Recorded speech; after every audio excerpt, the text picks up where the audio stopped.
There's never been a better time to be an employee with special skills or the right education, because these people can use technology to create and capture value. But the paradox remains. However, there's never been a more precarious or concerning time to be an employee with ordinary skills, because computers, robots, and other digital technologies are replacing those ordinary skills at an extraordinary rate. So how do we seek to bridge that divide in reality, which is growing? Yeah, it's Andrew McAfee talking about the rise of the robots and the implications of, exponential technology, etc.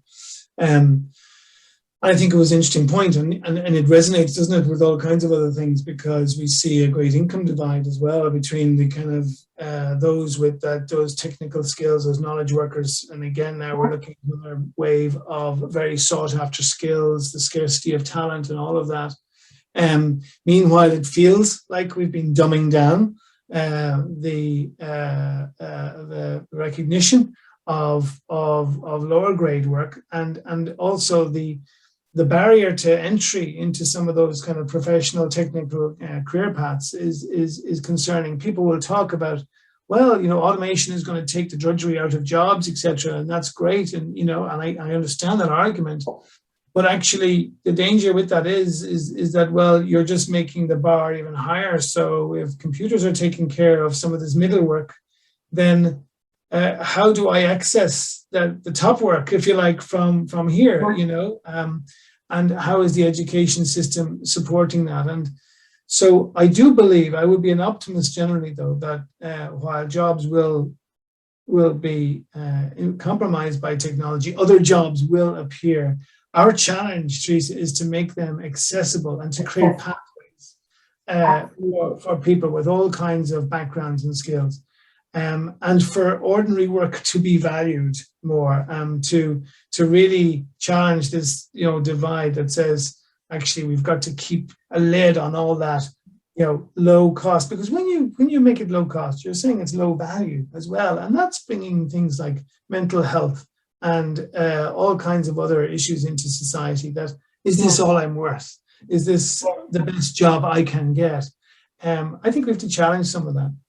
I think that divide is going to grow. Even in the past, I think you had the haves and the have-nots, and in the 80s, 90s, we thought, well, education was made accessible to all.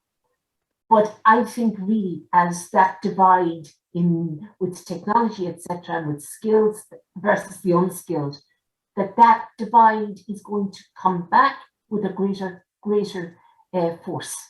Yeah, and that's we're going to see there will be the well-paid, much sought after, highly skilled, and then there will be a glut down the bottom.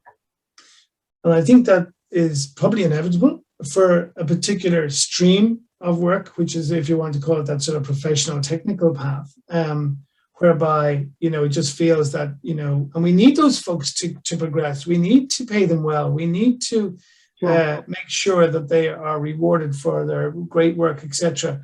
But I think rather than try to break that particular stream necessarily because it's somehow bad, I think it's looking at all the other streams. It's this idea we talked about rebranding other forms of work and repositioning them and making them equally valid and equally valuable, and making sure that people see great meaning and upside in taking different career paths, not just this high-tech knowledge worker career path. That's not the only path. Yes. My hope is that we catch on to this, that we're in the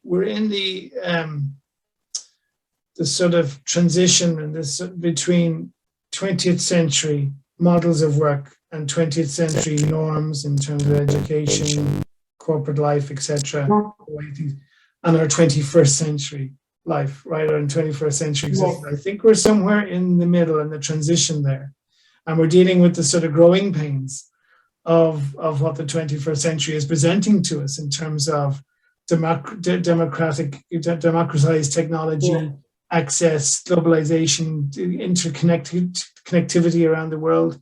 We're still dealing with that, and we're applying maybe in some cases, I think, 20th century sort of solutions and models and norms still to what was a 21st century.